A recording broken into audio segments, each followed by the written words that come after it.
Boa tarde a todos. Quem não me conhece, meu nome é Mariana Chiabrando. Mariana, fala bem assim, ó. Tá perto? É que eu tenho a voz tão alta que eu tenho medo das pessoas. Minha voz é muito alta, então eu tenho medo de incomodar vocês. Eu sou advogada da DS e da DEM há quase 10 anos. Entrei no sindicato, no Sindifisco, pela famigerada ação dos PCCS, que depois vamos falar, que, graças a Deus, foram sendo arrumadas no meio do caminho. E, desde então, atuo só com questões ligadas aos servidores públicos federais. Na DS São Paulo. Agradeço o convite de estar aqui. Vou passar a palavra para o doutor. Bonito, simpático e tímido. Boa tarde a todos. Antes de mais nada, gostaria de agradecer a Anfip São Paulo por mais um ano de parceria, mais um ano de confiança. De novo, estou aqui presente, estou contente de estar aqui, contente de estar na presença de todos vocês, e acho que o objetivo hoje é traçar alguns leves comentários sobre as ações que estão sob o nosso patrocínio. Acho que vocês sabem, meu escritório presta serviço para a Anfip São Paulo já há quase 10 anos, e a gente tem algumas ações coletivas, 2, na verdade, algumas individuais, e eu acho que hoje a gente deve falar sobre as coletivas. Doutora Mariana, um prazer. Muito obrigado. De nada. Então, doutora Mariana, vamos começar com a senhora, porque eu acho que tem alguns colegas aqui ainda que sofrem aquela pressão e aquele desespero daquela bendita ação do PCCS, né? Que fomos levados a uma aventura jurídica, né? E o doutor Rafael até me acompanhou na época, ele estava lembrando agora, que nós estivemos no Tribunal do Trabalho, né? E estivemos em vários lugares para poder nos livrar daquela ação, e custou muito caro. Na Procuradoria, eu fiz um arrazoado para a procuradora do INSS na época. Sempre eu estava atuando nessa área da Anfip-SP, na área jurídica, e os colegas vinham desesperados, porque alguns, né, Odete, foram condenados em pagar milhões, né, então, foi um desespero total, mas, felizmente, conseguimos livrar a maioria, né? E, nessa época, também, eu me lembro que o sindicato teve que atuar junto com a gente, porque, na época, era Pedro Delarry, que era o presidente, e nós fomos falar diretamente com ele, dizendo, olha, o sindicato tem que nos ajudar nessa questão, porque o Darlan era do sindicato. Ele que nos vendeu essa ideia, né? E aí eu disse, não quero saber isso, essa ação não é nossa, não sei o quê. Eu falei, então tá, então você quer perder a eleição? É isso? E também o Darlan ia pagar uma porcentagem no êxito da ação do sindicato. Exatamente. Então, o sindicato ia ganhar com essa ação e eles não queriam fazer nada. Quando eu falei isso, foi quando eles mandaram para nos ajudar doutor Rodrigo Cartafina. Está aqui? Doutor Rodrigo, e, na época, outra, né, advogada, como ela chama? Priscila. Então, foi aí uma ajuda concentrada para nos livrar daqueles problemas. Mas parece que ainda restam alguns, né, doutora Mariana? Tem alguns subjúdices. Então, tá. Então, a senhora, com a palavra, pode falar à vontade. Eu acho que não sei se precisa fazer uma explanação breve dos PCCS, que acredito que todo mundo saiba o que aconteceu, porque a maioria foi prejudicada pelos PCCS. Aqui em São Paulo, uma juíza, né, a doutora Carolina Menino, extinguiu uma execução, um título executivo, que vocês eram credores. Se você pegar o melhor jurista do mundo, ele não consegue explicar. Toda vez que eu conto para alguém a história dos PCCS, eles falam, é impossível. E eu disponibilizo o processo, porque a pessoa lê e não entende como um título executivo que vocês eram credores, num passe de mágica, vocês viraram devedores de milhões. Foi o maior golpe da história político do INSS. Juridicamente foi a coisa mais absurda. Não tem como explicar. Nenhum advogado, nenhum juiz, nenhum promotor consegue explicar. Tanto que assim, as rescisórias que eu entrei com dezenas, por enquanto todas foram julgadas procedentes, estão todas, algumas foram improcedentes depois no tribunal e revertidas no TST, porque realmente foram muito absurdas, muito. O doutor Laures falou, de fato, a ação rescisória é uma ação de caráter excepcional, porque o nosso ordenamento jurídico ele visa a segurança jurídica. Mas, no caso de vocês, houve uma grave ofensa à segurança jurídica. Por essa razão que foram ingressadas com todas as ações rescisórias. Qual que é o panorama delas hoje? A maioria foi julgada no TST, no TRT de São Paulo. No começo, havíamos procedência total das ações rescisórias. Exclusão de 100% das custas e litigância de má-fé. No Tribunal Superior, também, a SDI do TST, também era a ministra Malman, a relatora. Ela também entendia que deveria haver exclusão 100% das custas de litigância de má-fé e indenização e custos. Mudou-se a turma aqui no TRT. Começou a ser presidida pelo Sérgio Pinto Martins, a SDI, que é um juiz muito rígido, muito positivista e com uma visão muito dura.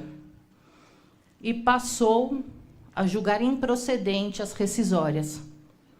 No TST, portanto, de toda forma, continuou sob a relatoria da ministra Malman. E ela manteve o posicionamento com relação ao entendimento do TST. O ano, em setembro, salvo engano, na metade do ano passado, ela foi substituída e entrou o Sérgio Pinto Martins como o ministro relator das rescisórias, como relator na SDI, como presidente da SDI no TST. Mas, graças ao bom Deus, ele era suspeito por ter julgado as rescisórias aqui no TRT. E foi substituído por um ministro que é um zero à esquerda. Juro por Deus, eu tive em um dia 5 julgamentos. Em um dia ele julgou de 5 formas diferentes. Foi julgando, um ele deu procedente, outro ele deu parcialmente procedente, outro ele... E aí nós embargamos e ele acabou unificando as decisões. Antes de entrar esse desembargador, o TST começou a moldar o entendimento, a SDI do TST começou a moldar de forma diversa o entendimento deles. Eles passaram a deixar de entender pela procedência total da rescisória e passaram a adotar o entendimento por maioria de que as condenações deveriam incidir sobre a ação coletiva, sobre o valor da causa da ação coletiva, que são R$100 mil. Então, as pessoas que foram condenadas em 5, 6 milhões individualmente, né, porque como a Carolina atribuiu o valor da causa, né, na primeira instância, lá na execução, ela estipulou um valor da causa de 25, 30 milhões, que dividindo por autores dava em torno de 3 a 5 milhões, mais ou menos, por cada um. O TST adotou o entendimento que, para ser justo, deveria ter como base a condenação o valor dado à causa na ação coletiva, que foi dado de R$100 mil. Portanto, as condenações passaram a ser 21 mil, seria 20% de indenização, 1% de litigância, e as custas, a maioria já teve excluídas as custas aqui, então, a rigor, seria 21 mil. Outro problema que estão tendo nas rescisórias, quais são? O INSS muito esperto, porque o que acontece? Os recursos ordinários não têm efeito suspensivo. Você tem que entrar com uma ação própria para conferir efeito suspensivo. Então, a partir do momento que é julgada a ação rescisória e sobe para o TST, as execuções provisórias, e vejam, isso é uma coisa muito importante, quem tem ação rescisória é uma ação diferente. Muita gente não entende isso. A ação rescisória é uma ação autônoma da ação de execução. As ações de execução, em sua grande maioria, continuam com o Darlan. Então, quem contratou um escritório para entrar com a ação rescisória, fiquem de olho nas suas execuções, porque as execuções continuam andando e muita gente está tendo dinheiro bloqueado nas execuções, justamente pelo fato dos recursos ordinários no TST não terem efeito suspensivo, tá bom? O INSS, dando uma de malandro, o que eles estão fazendo? Pegando esses 21 mil que não transitaram em julgado, estão atualizando, trazendo lá de 2000 e nada, dobra o valor e estão bloqueando as contas correntes dos executados. E o que acontece? Muita gente está perdendo o prazo de impugnação na execução. Então, por favor, fiquem de olho nas suas execuções, tá bom? Porque, assim, quem tem representação na rescisória, a rescisória não tem competência, o advogado da rescisória não tem competência para falar na ação de execução, que são ações autônomas, tá? Que não conversam entre si, né? Embora uma seja um braço da outra, são ações diferentes, tá bom? Isso é muito importante, porque tem muita gente sendo pego de surpresa com bloqueio de conta, tá? E aí, voltando. Então, o TST mudou este entendimento, eis que entra esse terceiro ministro, que daqui a pouco eu pego o nome dele, que eu não lembro, e que ele pega a própria decisão dele e julga agora, de acordo com o bom humor dele do dia, e dá julgamentos divergentes. Embargamos, conseguimos unificar, né? Mas eu não sei até quando. De toda forma, mesmo que ele passe a julgar de forma diferente, ainda vão caber embargos de divergência, porque tem um entendimento já não consolidado, mas um entendimento majoritário da SDI com relação aos PCCS, porque são causas idênticas, a mesma causa de pedir, só as partes são diferentes. Tá? E uma outra hipótese que a gente estava conversando lá fora, para as pessoas que não entraram com as rescisórias, talvez vocês tenham uma brecha de uma tese possível, é uma tentativa, porque o prazo da rescisória passou. Como tiveram diversas decisões recorrentes no sentido de fixar a condenação em cima, 21% em cima dos 100 mil da coletiva, vocês podem abrir essa discussão na execução, pedindo que seja, por questão de isonomia, que vocês sejam condenados, né, que a execução prossiga em cima desses 21%. Se vai dar certo ou não, não sei. Mas, para quem perdeu a rescisória, talvez seja esse o último respiro legal. Então, essa é a situação atual das rescisórias hoje, pelo menos as que estão sob os meus cuidados. É a visão que eu tenho das rescisórias. Doutora, ainda tem muitos casos em andamento? Comigo tem uns 10 ainda, subjúdice. Tá. Uhum. Não posso, infelizmente, principalmente... São todos daqui de São Paulo? Do Estado. Sim, do Estado. Do Estado, tá. São. Me perdoem. Se Alguém eu tivesse quer alguma previamente pergunta? Autorização, eu falava. Tá, mas, tudo bem. Tá bom? Tá. Eu, quando na época que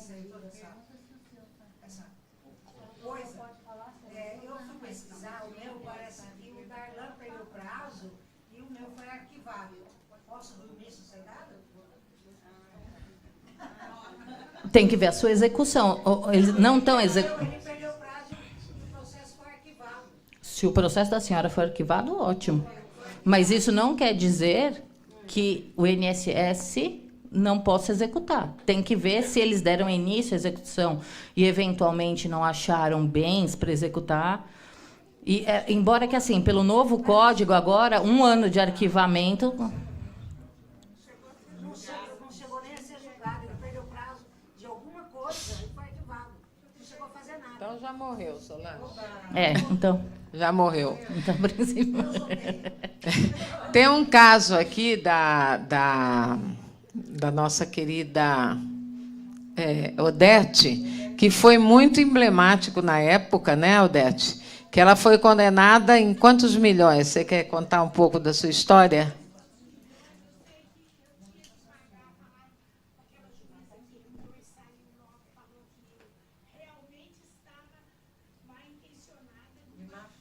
É.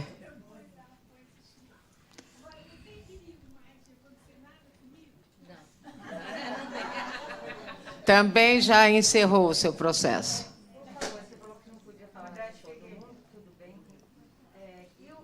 Você pode falar só do meu? Você está autorizando? Se a senhora tiver... Qual é o nome da senhora? Se a senhora estiver no meu escritório... Roseli Barbosa de Oliveira. A senhora é a dona Roseli? É. A sua filha Ana Paula? Ela adora você. Prazer, como vai? A senhora é minha filha, Ela gente. gosta muito de você. Eu gosto muito também da senhora. Eu falo muito com a sua filha. Prazer, eu posso falar assim. Ela fala pra mim. O da senhora está no TST, ainda aguardando julgamento. Sobre o quê? Sobre o quê? Do PCCS? É. Perdão, o da senhora está no TST. É que eu não sabia que a senhora era a Roseli. O que acontece? Infelizmente, né, a gente conhece muito nossos clientes por telefone. E o da senhora, eu converso muito com a sua filha. Muito. Então, me desculpa, dona Roseli, eu não sabia que a senhora era a senhora. Não há problema. Já que é autorizada, eu falo. A doutora Mariana vai ficar conosco aqui, não é? E se alguém tiver alguma pergunta em particular ou quiser saber mais informações, ela pode dar, não é, doutora? Muito obrigada pela sua presença, viu?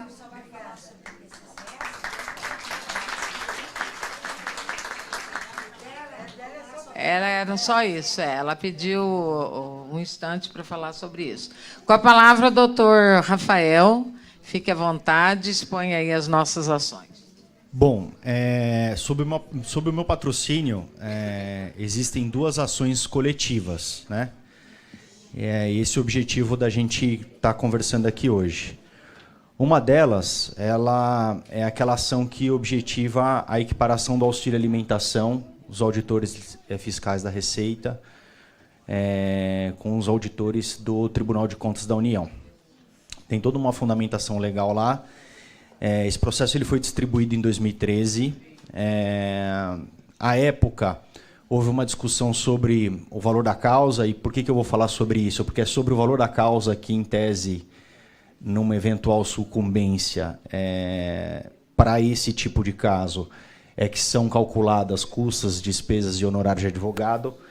Mas, nesse caso aqui em específico, a gente, na época, defendeu e advogou no sentido de que impossível era mensurar o valor da causa, tendo em vista que a associação não objetivou qualquer tipo de proveito econômico, que o proveito econômico, caso, numa eventual procedência do pedido, seria observado para os substituídos processuais, ou seja, cada um dos associados.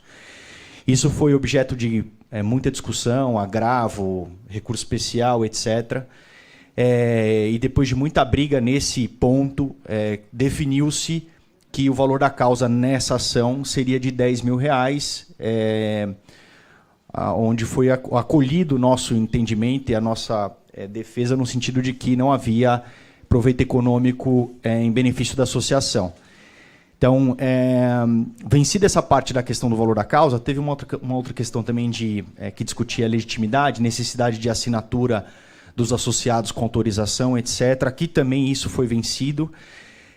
Só que, no mérito, o processo ele foi julgado, o pedido foi julgado improcedente, houve interposição de apelação, o TRF manteve a improcedência de primeira instância, embargo de declaração, recurso especial, inadmissão do recurso especial, e nós interpusemos o agravo de instrumento de decisão denegatória de recurso especial agora, né?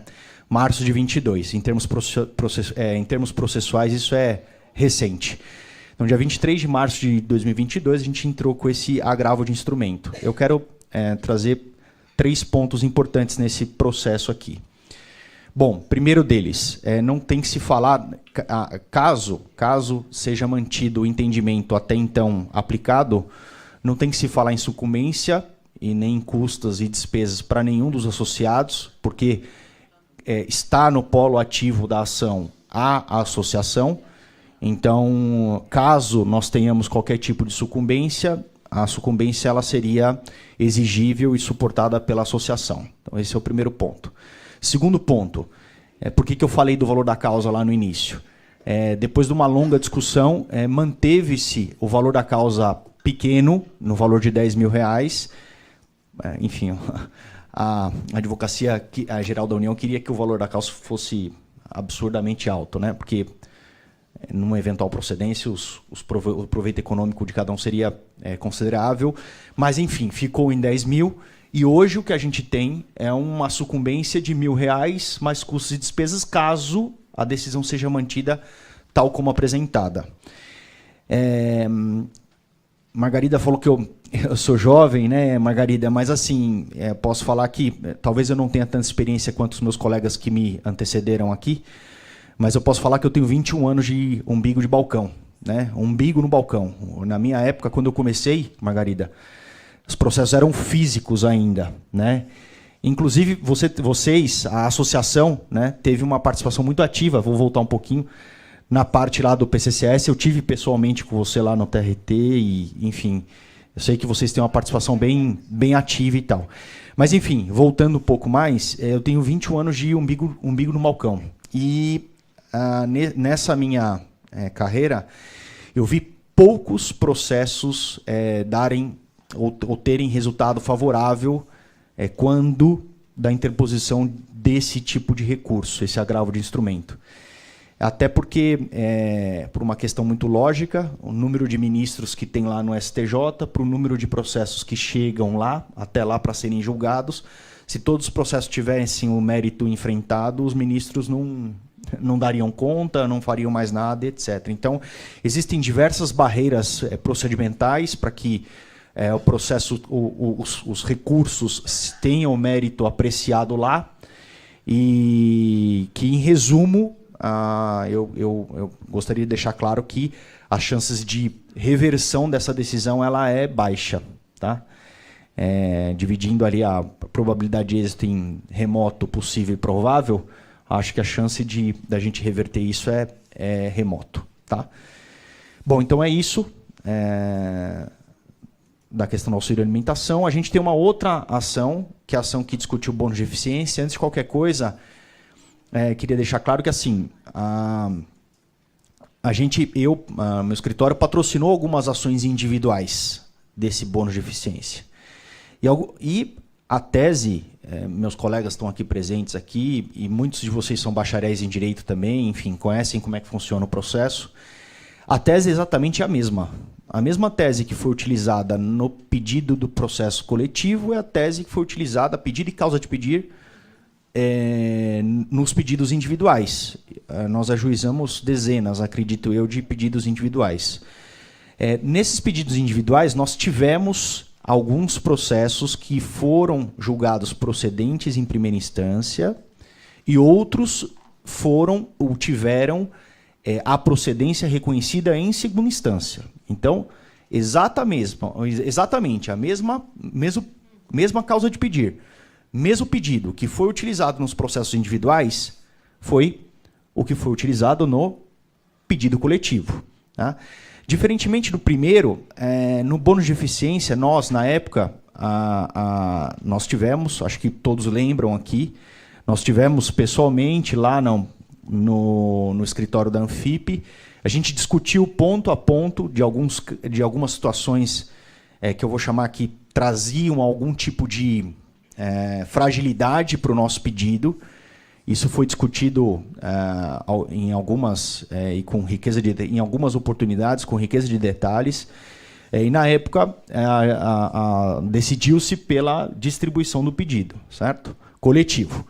E esse pedido, justamente a gente ciente e entendendo que a via estreita do mandado de segurança era possível, porque no nosso entendimento dispensável seria ou era a dilação probatória, a gente pegou e distribuiu um mandado de segurança. Depois da discussão das fragilidades, aprovação, etc., enfim, o pedido foi distribuído. Um mandado de segurança coletivo. Diferentemente do que decidiu-se no que tange ao valor da causa e à representatividade quanto à autorização de procedibilidade em nome dos associados e tal, no mandado de segurança, o valor da causa foi elevado. E aí, consideravelmente. O valor é de milhões. É o valor da causa do mandado de segurança. Tá? Só que assim, isso eu peguei exatamente a mesma tese. De novo, gente, meio... Meus colegas estão aí, eles sabem. A gente que atua discutindo ali as mesmas teses, antiteses, toda hora ou você está de um lado, ou você está de outro, você apresenta tese, antitese, réplica e assim por diante. Enfim, as teses são muito semelhantes. Inclusive, as razões de decidir das decisões que nos são favoráveis, nós utilizamos como precedentes, né? Então, eu pego a decisão lá que foi favorável daquela situação e fundamento aqui para que também aqui seja acolhido. Mas o judiciário, ele às vezes tem disso, e aqui o valor da causa ele foi aumentado. Só que aqui também quero deixar claro que quem encabeça a ação é a associação, não é nenhum dos associados, em que pesem terem terem existido algumas autorizações. A ação ela é patrocinada pela associação, e no mandado de segurança, especialmente, não há sucumbência. Tá? Rafael, por quê? Bom, porque entendeu-se que no mandado de segurança não deveria ter sucumbência. Então, em que pese o valor elevado da causa, em que pese a associação estar no polo ativo da ação, nesse pedido não tem sucumbência, porque a lei diz que no mandado de segurança não tem sucumbência. Ponto. Então, esse pedido ele foi distribuído em 2020. Nós tivemos, mais uma vez, né, apesar de algumas teses acolhidas nas ações individuais, esse pedido ele teve a ordem denegada em primeira instância, mantida a decisão em segunda instância, e esse está um pouquinho menos maduro do que o processo de auxílio alimentação, porque nesse mandado de segurança, depois da decisão do TRF, a gente entrou com embargos único e exclusivamente para fins de pré-questionamento, para viabilizar a abertura da via especial, e também em março de 22 a gente entrou com recurso especial. Esse daqui está ainda aguardando o juízo de admissibilidade pela presidência e vice-presidência do TRF. Tá? Então, acho que os principais pontos desses dois processos são esses. Os dois foram julgados improcedentes. O auxílio alimentação não tem sucumbência para nenhum associado, tem para a associação, só que por conta do valor da causa está limitado a R$1.000 mais custos e despesas. Caso seja mantida a decisão, e que eu acredito que a chance de reversão é remota.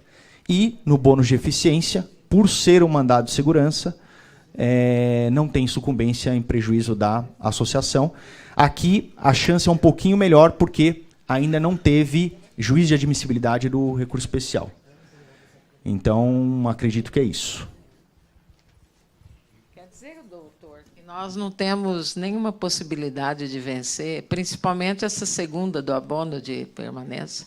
Na verdade, o que eu quis dizer é que possibilidade existe, tecnicamente falando, sim, né? Que o recurso não foi julgado ainda. Sim. Mas que a probabilidade disso dar certo é baixa. Baixa, eu costumo dividir o risco do processo em remoto, até 33% de chance de êxito, possível até 66%, provável acima de 67%. Então, a nossa chance aqui é remota. No auxílio alimentação. No bônus de eficiência também é baixa, só que é um pouquinho maior, porque eu ainda não tive juízo de admissibilidade do especial. Mas nós não temos notícia de nenhum processo que ganhou, né? Nós temos aqui, eu particularmente, eu patrocino algumas ações, individuais. Eu não sei quantas, individuais, e parte delas foram acolhidas, né? Inclusive tem associado colega de vocês que já recebe o total. Além de receber o total, recebeu o atrasado. Então, na verdade, tem tese, tem a advocacia a ser realizada, sim, mas, no nosso caso em especial, o pedido coletivo, eu acredito que a chance é baixa. O colega Helder está perguntando, qual a causa de pedir paridade até a regulamentação ou paridade para sempre? Boa. Na verdade, nós tomamos esse cuidado na época, falando do bônus de eficiência, né? Nós tomamos esse cuidado na época e nós aduzimos pedidos subsidiários, né? Considerando que a legislação, o fundamento do nosso pedido, o fundamento jurídico do nosso pedido é a falta de regulamentação por parte da Secretaria da Receita, a gente aduziu um pedido principal, onde que, independentemente da regulamentação, isso deveria ser ad eterno, tendo em vista, enfim, paridade, etc, etc. Mas nós tomamos o cuidado de aduzir um pedido subsidiário, que seria até a regulamentação. Rafael, por que você aduziu o pedido subsidiário? Por dois motivos, né? O primeiro deles, que se o juiz entender que não é o caso de conceder até o final, por conta da questão da paridade, etc., que ele acolhesse o segundo pedido, né, que seria até a regulamentação. E o segundo deles é que o acolhimento de um pedido subsidiário, e, consequentemente, o não acolhimento do pedido principal, não induz... não tem sucumbência, né? Então, quando o pedido subsidiário ele é acolhido sobre o pedido principal, não tem sucumbência. Então, nós, na época, inclusive, discutimos também, Margarida, Genésio, Bia, a gente discutiu bastante, inclusive essa inicial com o próprio jurídico da Anfip, e isso foi, acredito que foi a melhor estratégia de aduzir os pedidos subsidiários. Então, em resumo, sem muito juridiquês, respondendo à pergunta, nós temos dois pedidos. O primeiro é vitalício e o segundo é até a regulamentação. Era até a primeira avaliação, não é? Exatamente. A regulamentação, olha só, isso aí. Posso fazer uma complementação dessa pergunta? Pode. Porque me preocupa nessas questões individuais, se tiver pedido negado, se você não vai fazer coisas julgadas depois para executar. Boa pergunta. Na verdade é o seguinte, procedimentalmente ou processualmente falando, o associado ele não é obrigado a enfim, dar autorização ou participar do pedido coletivo. Caso ele queira, ele pode fazer o pedido individual. O que não pode acontecer é o seguinte, que o pedido coletivo, até o processo ele é, em poucas palavras, tá? Enfim, ele é dividido em fase de conhecimento, a hora que transita em julgado, passa para a fase de execução. O que não pode acontecer é você de ajuizar um pedido individual e depois do julgamento do pedido coletivo, na fase de conhecimento, se habilitar na execução do pedido coletivo. Aí a gente teria o problema de lide pendente, litigância de má-fé, para ali, para lá. Então, assim, respondendo a sua... Helder, né? Respondendo a sua pergunta, Helder, se você quiser pedir individualmente, você pode fazê-lo. Desde que você não tenha feito ainda a habilitação no pedido de execução do coletivo, entendeu? É isso. Entendeu?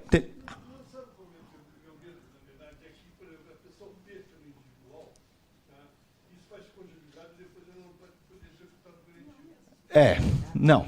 Sim, Mas assim, Helder, agora sim,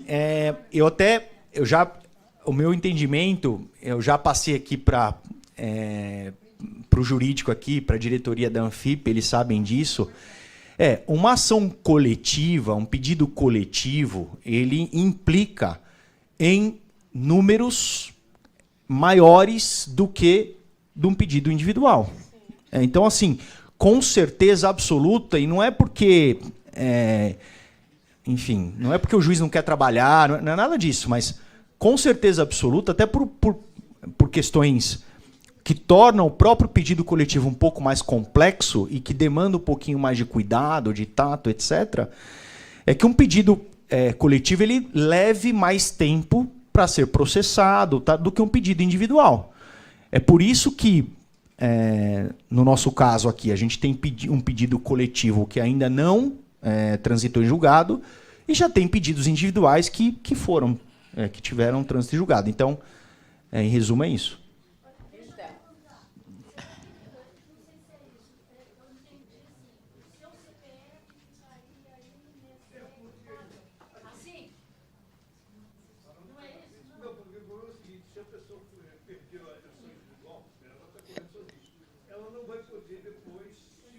Pleitear no coletivo. Não. Sim, coisa claro, julgada. É isso aí. Coisa julgada. Sim.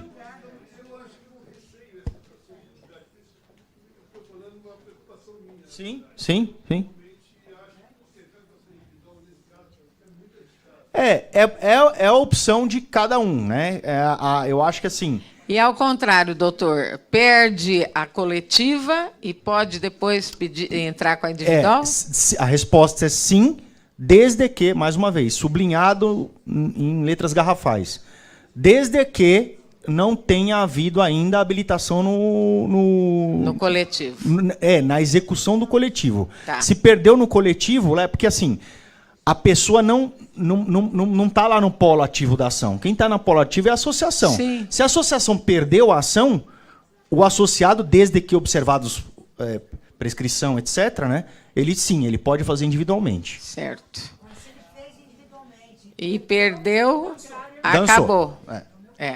Alguma dúvida mais, pessoal, nesse sentido? Porque tem uma pergunta aqui da colega Bia. Está perguntando, doutor, o seguinte: pediu para o senhor falar sobre a execução da GAT, né? Da GAT. Olha só.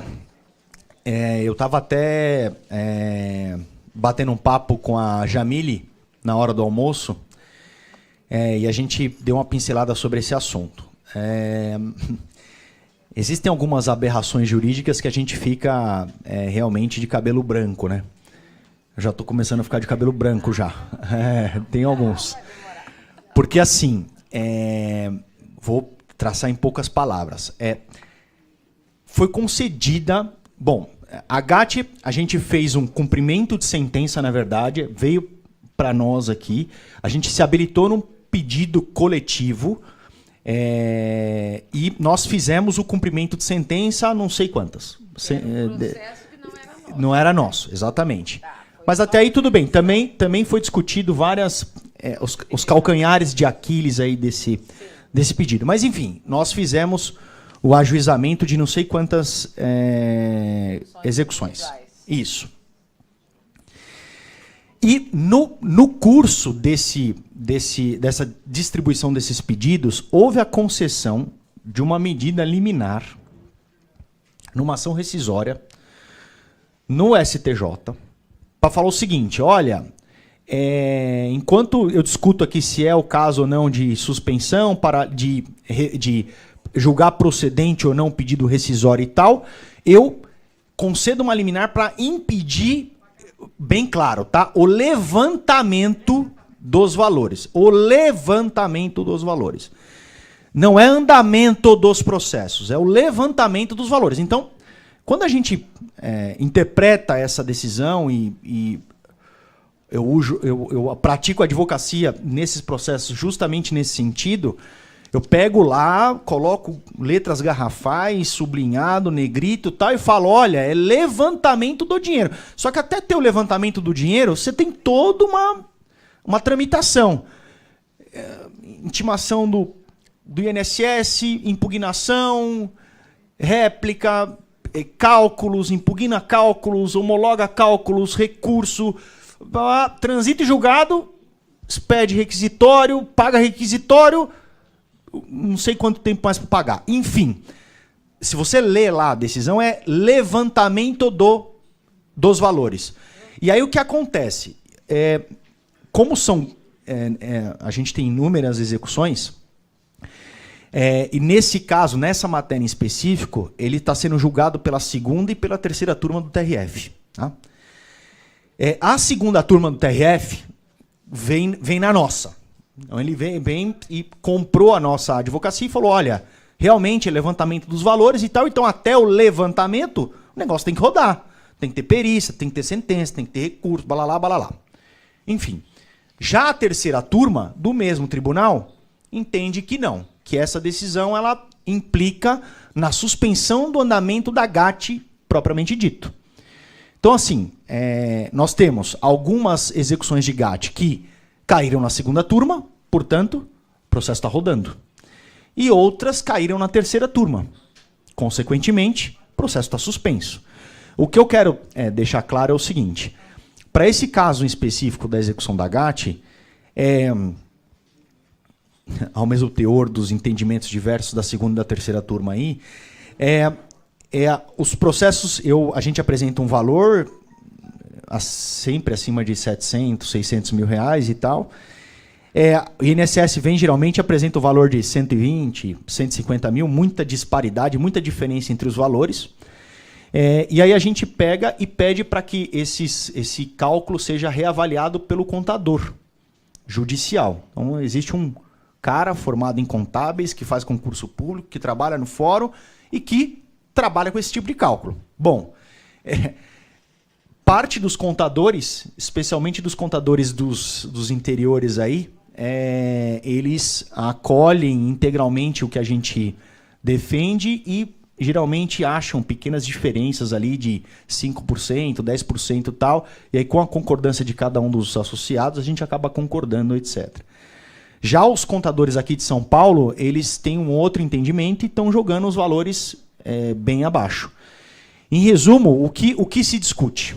Porque a GAT nada mais é que a gratificação de atividade tributária e ela é um adicional sobre os vencimentos, né, no plural, na época, né, do período lá, sobre os vencimentos lá que transitavam no contra-cheque. E aí o que a gente advoga? Olha, o vencimento era transitório, era algo de caráter transitório, então a gente não calcula GAT. Agora, se não era um vencimento de caráter transitório, tem que incidir GAT sobre esse título. E aí, em grande resumo, é isso, mas a maior discussão que a gente tem encontrado é tentar, e aí de novo eu pego o precedente lá dos contadores, Sorocaba principalmente, que dá todos que a gente pede, e advogo para tentar convencer os contadores aqui de São Paulo para falar que sobre as verbas de natureza não transitória tem que incidir a GAT. Então é isso. Muito bem. Deixa eu fazer uma pergunta. Sim. Rafael.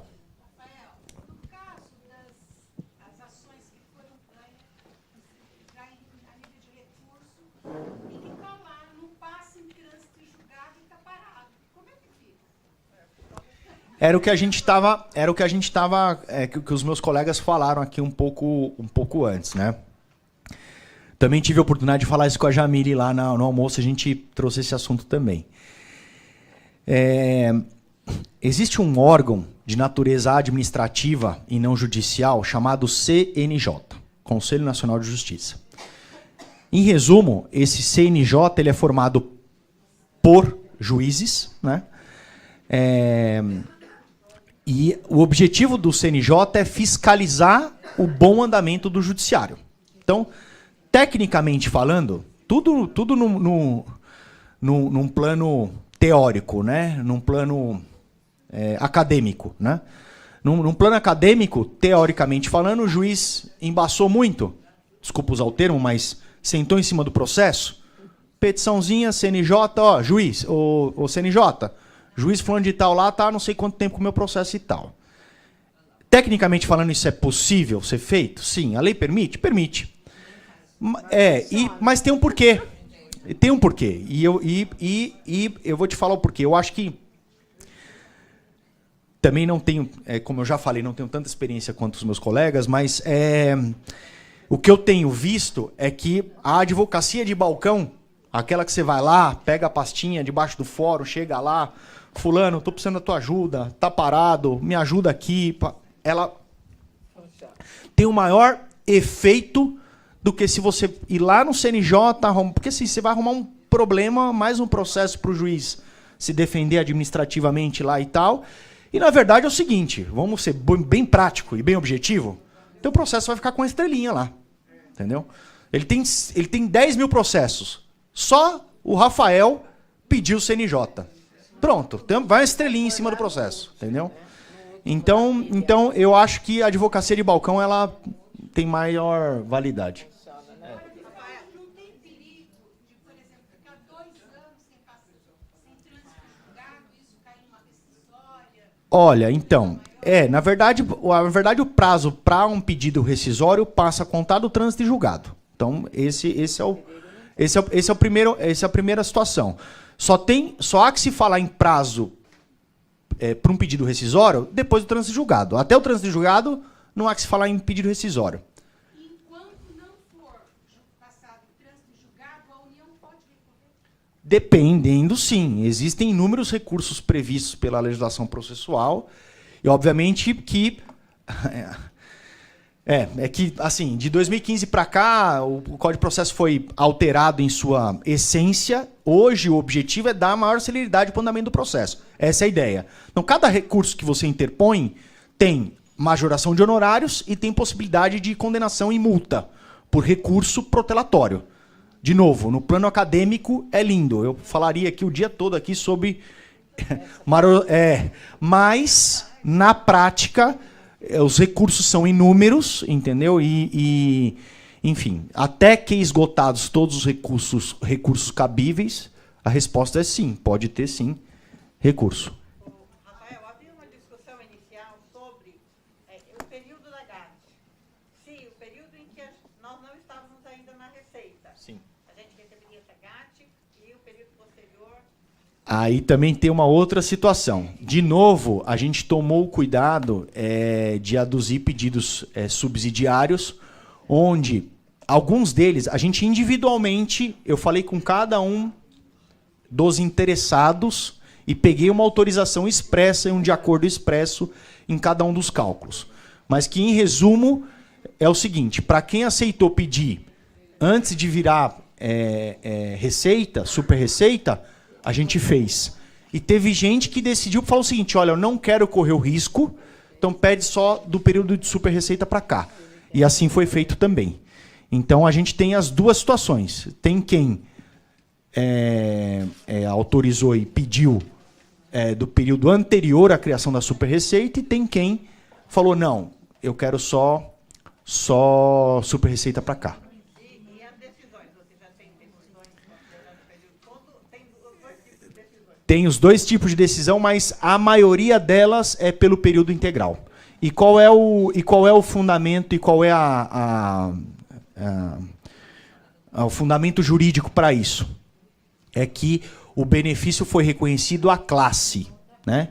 e que uma vez integrado, vai até por uma questão até prevista na CLT, quando uma empresa compra a outra, ela compra o passivo também, entendeu? Então é isso. Colegas, tudo bem? Podemos encerrar essa... Ali, desculpa, eu esqueci.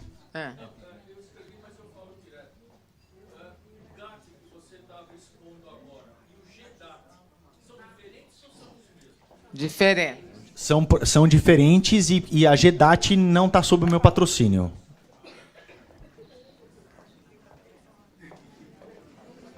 À tarde, daqui a pouco vai ser mais esclarecido isso pela Anfip, né? GAT, GEDAT, tá bom?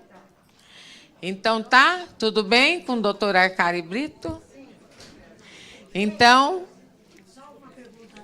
Aqui, eles também são do sindicato Mota e Brito? São eles ou não são? Não, nada a ver. É porque tá aqui, não, eu estou perguntando, porque no nosso... Eu sei.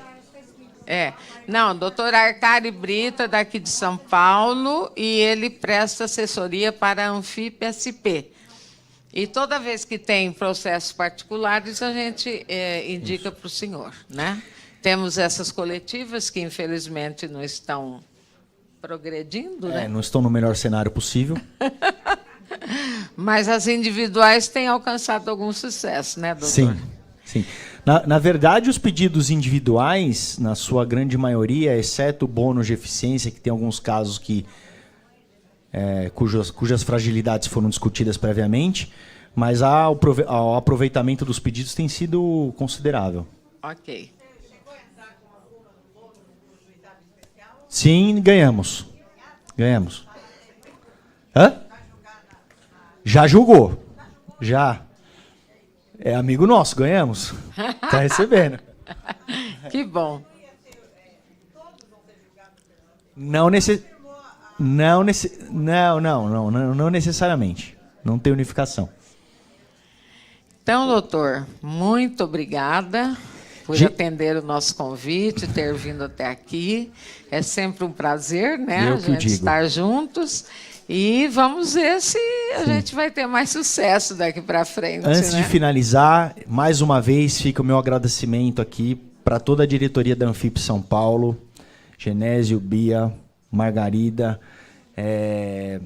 Jamile, enfim, todo mundo. Desculpa se eu esqueci alguém, mas fica o meu agradecimento.